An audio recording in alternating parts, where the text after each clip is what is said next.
బెల్లం బాగా కరిగిపోవాలి. కరిగిపోగానే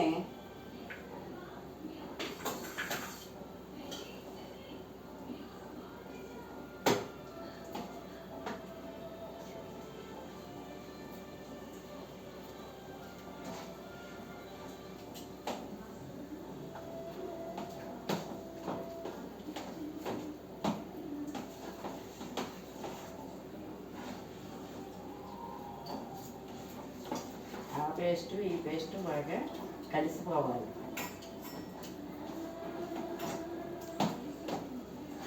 అవి ఈ పనసగింజలు వచ్చేసి కాచక్క సన్నగా తరిగి అలా చూపిద్దాం మనం.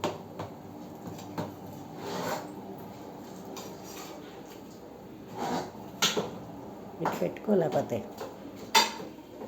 ఇటు ఇటు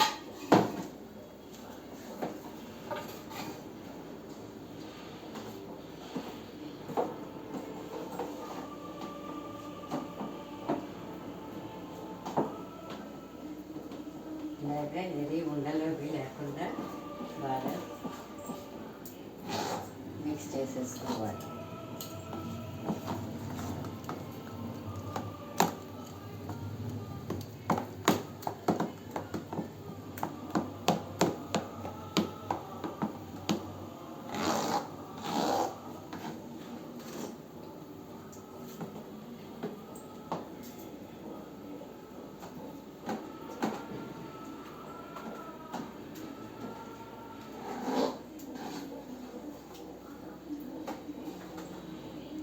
చేస్తున్నారు కదా, ఇలా చేస్తున్నారు.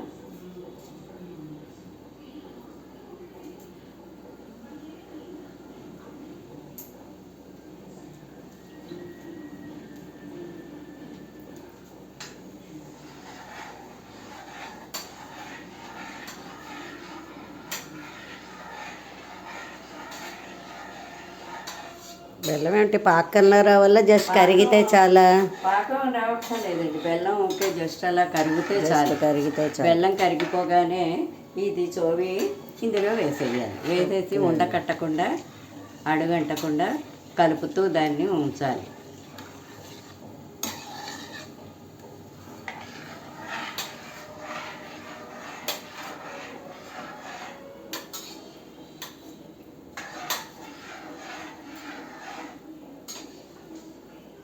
ఇంకా ఈ పనసగింజలతోటి ఇంకా ఏం చేయొచ్చు కాచుక్క? రండి, పనసగింజలు ఉడకబెట్టిన పనసగింజలు తొక్క తీసుకున్నాము. అట్లని చిన్న చిన్న స్లైడ్స్ కింద కట్ చేసుకోవాలండి. ఓకే. ఇట్లని మనం ఉల్లిపాయలు టమాటాలు బాగా వాడి చేసి ఉప్పు కారం వేసి పనసగింజలు పీసులు కూడా వేసి చాట్ మసాలా వేసి చేస్తే పిల్లలు చాలా ఇష్టంగా తింటారు. పనసగింజలు ఆరోగ్యానికి చాలా మంచిది. మనకి వేసవికాలంలో ఇవి ఎక్కువ దొరుకుతాయి కనుక మనం వీటిని ఇలాగా యూజ్ చేసుకోవచ్చు. బాగుంది. ఎందుకంటే అందరూ స్వీటే అందరూ తినరు కాబట్టి హాట్ కూడా హాట్ లాగా అయితే ఎస్ ఇలా మసాలాలా చేస్తే చాలా బాగుంటుంది. చాలా ఇష్టంగా తింటారు పిల్లలందరూ కూడా మంచిగా దాన్ని తింటారు. ఎందుకంటే వేరుశెనగ గుళ్ళు కూడా ఇప్పుడు ఇలాగే మనం జనరల్గా కొనుక్కుని తింటున్నాము, చేసుకుంటున్నాము. నిమ్మకాయ రసం అది పిండి చేసుకోవచ్చు. Okay, good good good idea, బాగుంది. చిన్నప్పుడు మేము ఈ పనసగింజల్ని పొయ్యిలో కాల్చుకుని అవునవును. ఇప్పుడు అసలు పొయ్యలు లేవు. అపార్ట్మెంట్ కల్చర్ ఇది వచ్చాక అసలు పొయ్యిలు లేవు. అవి అసలు కాల్చుకుని తినడం కూడా పిల్లలకి అసలు తెలియదు. అసలు పొయ్యే తెలియదు, ఇంక పిక్కలు కాల్చుకోవడం అనేది ఇంకా అసలుకే తెలియదు. పూర్వం అన్నీ అలా చేసేవారు కాబట్టి చక్కగా బలంగా ఆరోగ్యంగా బాగుండేవి. ఏ సీజన్లో వచ్చి ఆ సీజన్లో అవి తింటుంటే ఆరోగ్యంగా బలంగా ఉంటాయి అండి. ఓకే, బెల్లం కరుగుతుందా? ఇగో కరిగిపోతుంది. ఇప్పుడు ఇందులో కొంచెం యాలక పొడి వేసుకోవాలి. ఓకే,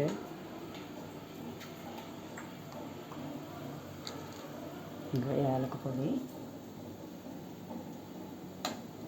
ఇంకా ఆ బెల్లం దాంట్లో యాలక పొడి వేసుకోవాలి.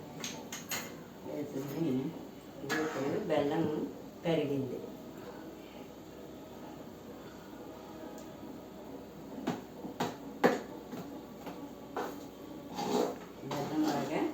కరిగిపోయింది. ఇప్పుడు అందులో ఈ ముద్దని ఇందులో వేసేసుకోవాలి.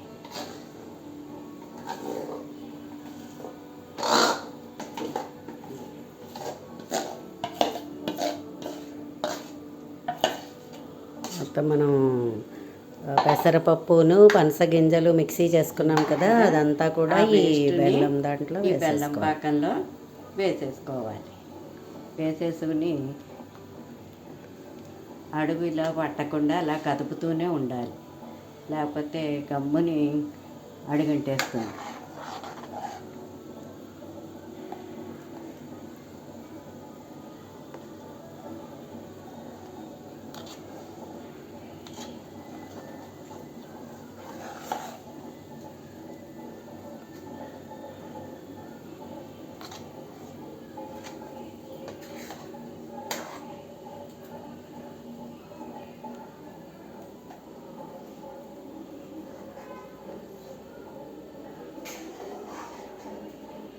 చూస్తున్నారు కదా, ఇగో ప్రాసెస్ అంతా ఇలా ఉంటుంది.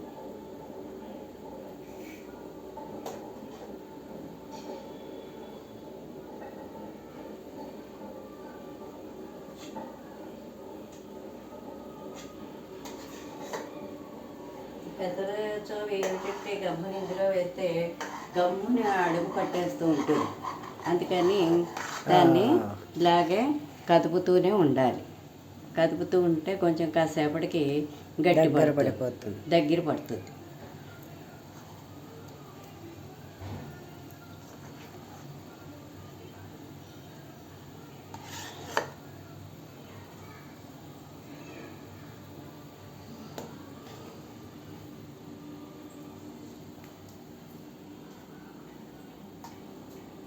కొంచెం ఒక 5-3 నిమిషాలు, ఒక 5-10 నిమిషాలు కొంచెం టైం పడుతుంది.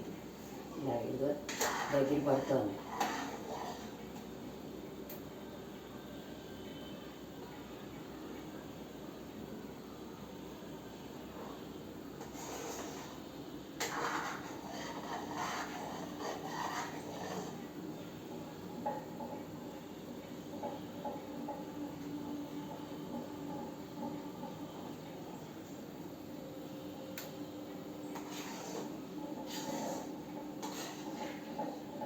ఇంకా పూర్వం ఈ పంచగింజలు ఉడికించేసి పోపు వేసి, పోపులో కొబ్బరి కూర అది కూడా వేసి చేసి తింటారు. అలా కూడా చేయొచ్చు. ఓహో, ఓకే. కొబ్బరి కూర అది వేసి అలా కూడా చేసుకుని అన్నంలో తినచ్చు. మామూలుగా కూడా ఈ పంచగింజల్ని ఉడికించేసి ముక్కలు కోసి నూనె వేసి నూనెలో వేసేసుకుని ఉప్పు కారం కూడా వేసుకుని మామూలుగా తినచ్చు. ఉల్లిపాయ టమాటాలు జనాలకి ఇష్టం లేని వాళ్ళు ఓన్లీ ఉడికించేసుకొని కోసుకుని వాటిల్ని ఉప్పు కారం జల్లుకుని కూడా తినచ్చు. మా చిన్నప్పుడైతే మాకు మా అమ్మమ్మలు వాళ్ళు అలాగే ఇచ్చేవారు. అప్పటికింత ఉల్లిపాయలు ఇవన్నీ తినేంత ఇది ఉండేది కాదు. కాబట్టి ఇప్పుడు పిల్లలందరికీ అలాగే కావాలి. కాబట్టి మనం వాళ్ళకి కొంచెం ఇలాగ చాట్ మసాలా అది వేసి టమాటా, ఉల్లిపాయ, కొత్తిమీర వేస్తే వాళ్ళు మంచిగా ఇష్టంగా తింటారు. ఓకే, బాగుంది. చూడండి, అదిగో. ఓకే,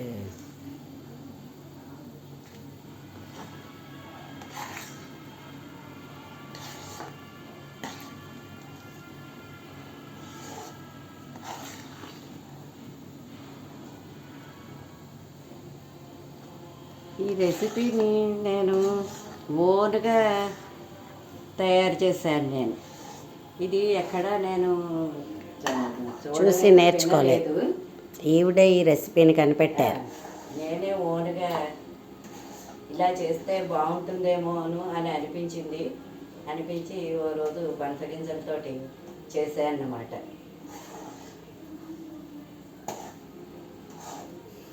మా అమ్మ చాలా రకాల వంటలన్నీ కనిపెడుతూ ఉంటారండి, బాగా చేస్తూ ఉంటారు ఆవిడ. అన్నిటిల్లోనూ కూడా ఈటీవీ వాటికి, పేపర్లు వాటికి అన్నిటికీ కూడా పంపించారు, గెలుచుకున్నారు. మంచి వెండి కుంకుమ భరణి అలాంటి ప్రైజులు కూడా వచ్చాయి ఆవిడకి. ఆ ఓపికకి మెచ్చుకోవాలి, ఆ థాట్కి మెచ్చుకోవాలి మనం.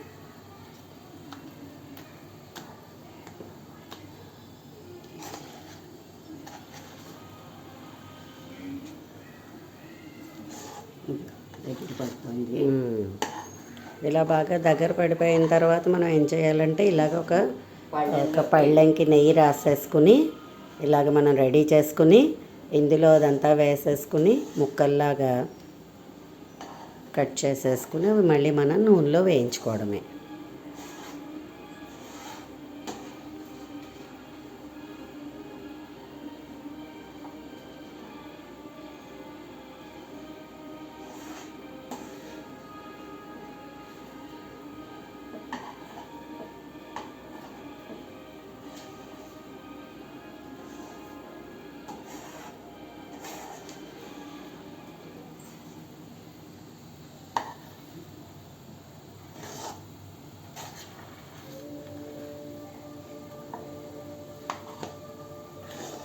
ఇంకా పనస గింజలే కాదండి, పనసకాయ పెచ్చులు ఉంటాయి కదండి, ఆ పెచ్చు తొక్క తీసేసి చక్కగా ఆ, బెల్లం అది వేసి కూర కూడా చేసుకుంటారు.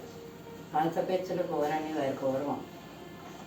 ఇప్పుడు అంటే పనసకాయని కేవలం చెక్కు ఒక్కటే తీస్తాం తప్పించి ఇంకా మిగిలినదంతా కూడా చాలా బాగా ఉపయోగించుకునేవారు పూర్వకాలం. ఎందుకంటే ఇన్ని రకాలు కూరలు వచ్చేవి కాదు అదేను, అందువలన ఉన్న దాన్నే మొత్తం అన్ని రకాలుగాను కూడా దాన్ని 4-5 రకాల వెరైటీల్లో చేసి పెట్టేవారు. పులుసు కూడా పెట్టేవారు మా చిన్నప్పుడు. పెట్టేవారు. చారులో కూడా కేసరాలు పనసతంలో అవి కూడా చారులో కూడా వేసేవారు. మంచి సువాసనగా ఉండేది, బాగుండేది. ఓకే. బాగా తగ్గిపోయింది. ఓకే.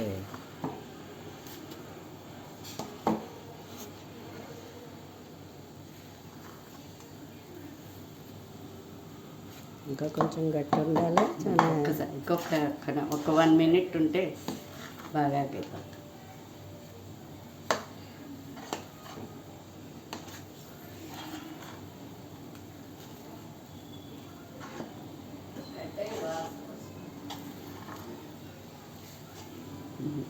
బాగానే ఉంటుంది, బాగానే అడిగట్టడం లేదు. సరిపోయింది కదా. ఏంటంటే 1 week కూడా నిలవ ఉంటాయండి ఇవి.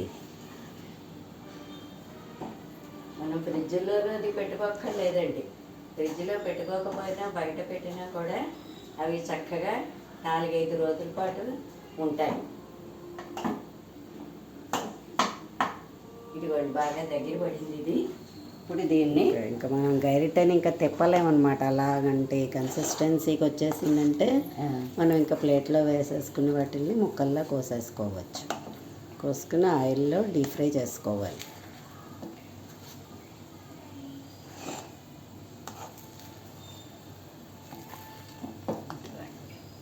చంద్రకాంతాలు రెసిపీ కూడా జనరల్గా ఈ కాలంలో కొంచెం తక్కువే వండుకుంటున్నారు. మామూలు చంద్రకాంతాలే చాలా తక్కువ మంది చేస్తున్నారు.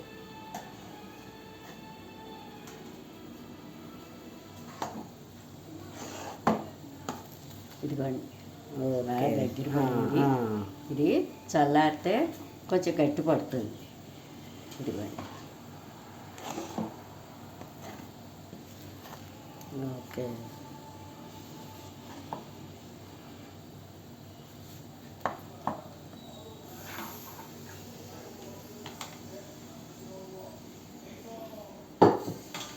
ఇప్పుడు మనం ఆయిల్ పెట్టుకుందాం.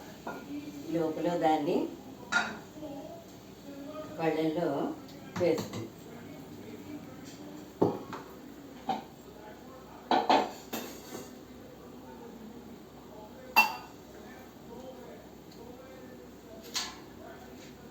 ఇది పళ్ళానికి దాన్ని నెయ్యి రాయాలి.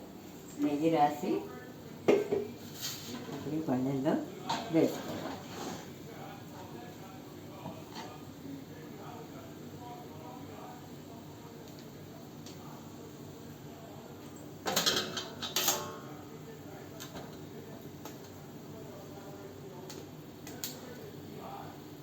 కావాలంటే అట్లా కూడా తీసుకో, నీకు సులభం కదా.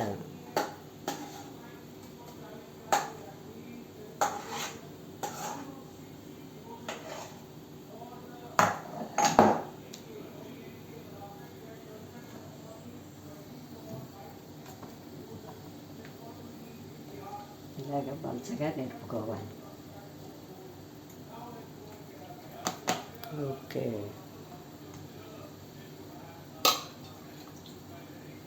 తడిచే చేసుకుంటూ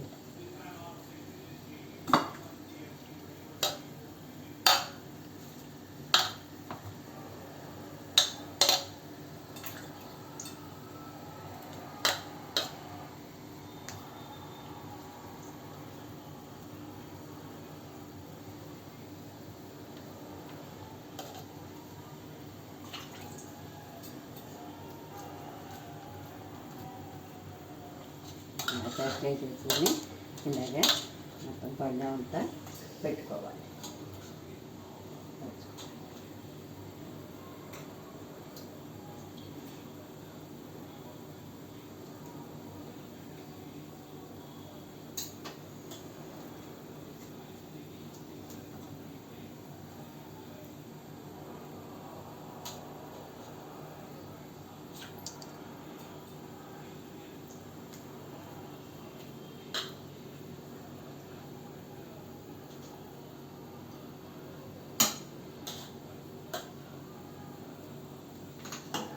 దీని దాంట్లో తీసి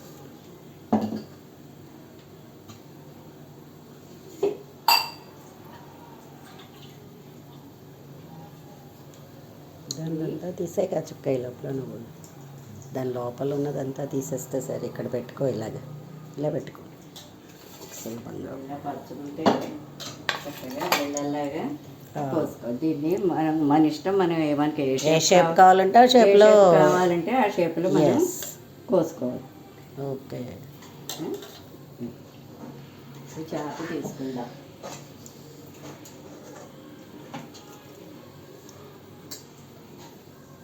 చాకు తీసుకుని చల్లబడితే ఇంకా బాగా వస్తుంది కదా.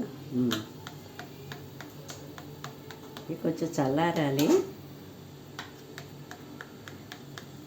చల్లారాక ఇలాగ బిళ్ళల్లా ఇలా కోసుకుంటే నూనెలో వేయించుకోవాలి. చల్లారితే మామూలు గట్టిగా వచ్చేస్తుంది, చక్కగా బిళ్ళలా వచ్చేస్తుంది. మా అమ్మమ్మ చాలా స్పెషలిస్ట్ అండి. వీళ్ళ అమ్మగారు చాలా బాగా చేసేది మా అమ్మమ్మ. చంద్రకాంతాలంటే ఆవిడ స్పెషలిస్ట్.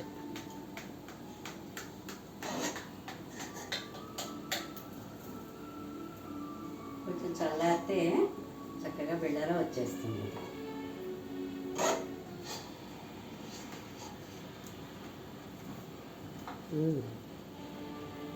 ఇంకో పళ్ళల్లో వేసే, లేకపోతే చిన్న పళ్ళల్లో వేసి చేతితోటి ఇలా అనేసి అందాక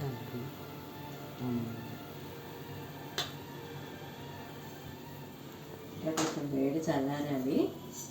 ఓకే. ఇలాగా మనం వేడి చల్లారితే మనకి ఎంచక్కగా అలాగా చంద్రకాంతము అంటే ఇలాగా స్క్వేర్ లాగా అనమాట. నూనె నూనె కాగిందే. ఓకే. అంటే మనకి వీడియో లెంగ్త్ అవుతుందని చెప్పేసి అని వేడి మీదే మేము ఇంక ఇలాగా ఒక 2-3 వేసి చూపిద్దామని చేస్తున్నామండి. యాక్చువల్గా అయితే అదంతా చల్లబడితే ఆటోమేటిక్గా మనకి వచ్చేస్తుంది. చాలా బాగుంటాయండి.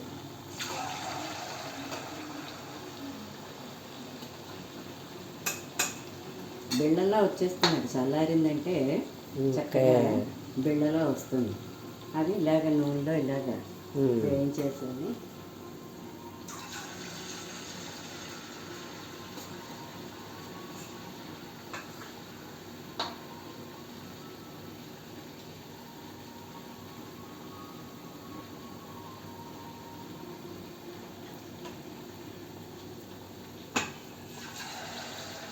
ఓకే.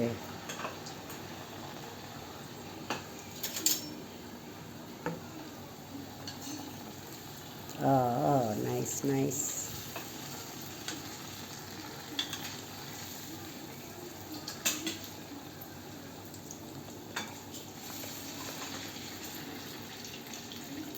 గ్రీన్ ప్లేట్ ఉంది కదా అది.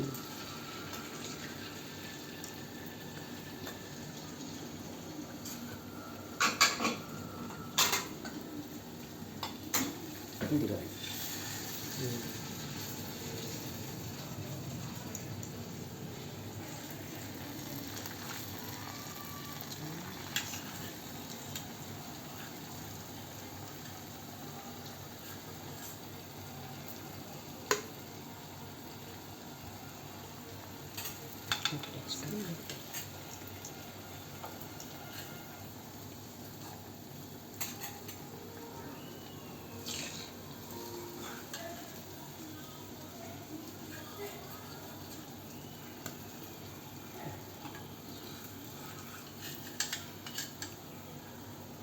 వేడివేడిగా తింటే చాలా బాగుంటాయండి.